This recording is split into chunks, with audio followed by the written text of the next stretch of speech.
ঢাকা সেনানিবাসে সম্প্রতি এক গুরুত্বপূর্ণ অফিসার্স অ্যাড্রেস অনুষ্ঠানে দেশের সেনাবাহিনীর নেতারা মুখোমুখি হয়েছেন। সেনাপ্রধান জেনারেল ওয়াকারুজ্জামান নিজের সমর্থনশীল ও পেশাদারী দৃষ্টিতে সেনা সদস্যদের সতর্ক করেছেন।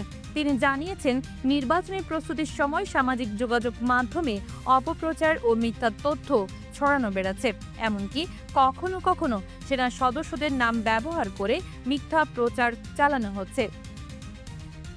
তিনি বলেছেন, বিভিন্ন ব্যক্তি ও গোষ্ঠী নিজেদের স্বার্থ অনুযায়ী তথ্য বিকৃত করে অপপ্রচার চালাচ্ছে। তবে তাৎক্ষণিক প্রতিক্রিয়া না দেখানোই পেশাদারিত্বের পরিচয়। অভিযোগগুলো লিপিবদ্ধ করা হচ্ছে ও উপযুক্ত সময়ে দায়ী ব্যক্তিদের বিরুদ্ধে আইনগত ব্যবস্থা নেওয়া হবে। সেনাপ্রধান জোর দিয়েছেন, দেশের মানুষ বর্তমানে সেনা সদস্যদের দিকে নজর রাখছে। তারা দেশের ভবিষ্যৎ। তাই সেনা সদস্যদের দেশপ্রেমে উদ্বুদ্ধ হতে হবে ও সেনাবাহিনীর চেইন অফ কমান্ড অক্ষুণ্ণ রাখতে হবে।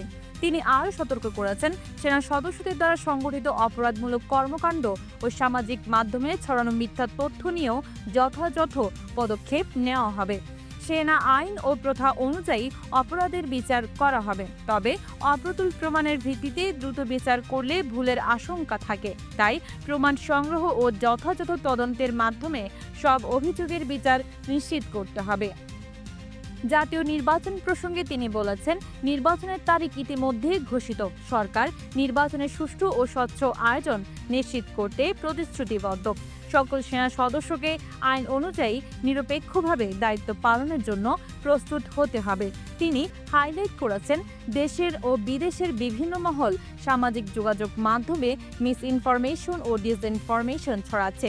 তবে সেনাবাহিনীর একতা ও পেশাদারিত্বের কারণে এসব প্রচেষ্টা সফল হতে পারেনি। সেনাপ্রধান উদাহরণ দিয়ে বলেছেন, দেশের শান্তি ও নিরাপত্তা রক্ষা করা, সুশৃঙ্খল আচরণ বজায় রাখা এবং ন্যায় বিচারক সিদ্ধান্ত গ্রহণ করা জরুরি। অপপ্রচার ও মিথ্যা তথ্যের বিরুদ্ধে ব্যবস্থা নেওয়া হলেও সঠিক প্রমাণ ও প্রক্রিয়ার মাধ্যমে তা কার্যকর করা হবে। তিনি জোর দিয়ে বলেছেন, নির্বাচনের প্রক্রিয়ার সময় সেনা সদস্যদের পেশাদারিত্ব, একতা ও দায়িত্বপরায়ণতা অপরিহার্য। যে কোনো পরিস্থিতিতেই বাহিনীর চেইন অফ কমান্ড অক্ষুণ্ণ থাকবে। সংক্ষেপে, সেনাপ্রধান নির্বাচনকে সামনে রেখে সেনা সদস্যদের সতর্ক করেছেন অপপ্রচারের বিরুদ্ধে সচেতন ও পেশাদার থাকার জন্য। দেশের নিরাপত্তা ও নির্বাচনের স্বচ্ছতা ও সেনাবাহিনীর ভাবমূর্তি রক্ষায় এই পদক্ষেপ অপরিহার্য।